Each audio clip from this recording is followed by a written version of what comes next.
Yun, medyo hindi pa masyadong hinog itong mga panggagalingan ng ating free seeds, ang ating Carolina Reaper Yellow.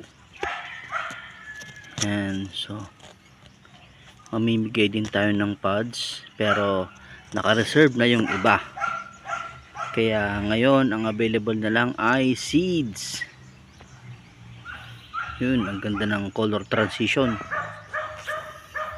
Seeds na lang ang available mga parikoy, para sa mag-avail ng ating chili garlic oil at mga hot sauce. Yan, nasa color transition pa rin sila. Oh, yan. Pero malapit na, malapit na. Mga ilang araw na lang to mga parikoy. Yung iba green na green pa, yung iba malapit nang mahinog, ilang araw na lang.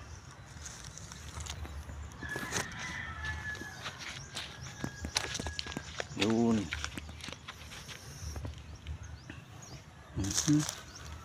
Yan, nandito lang sa isang galon.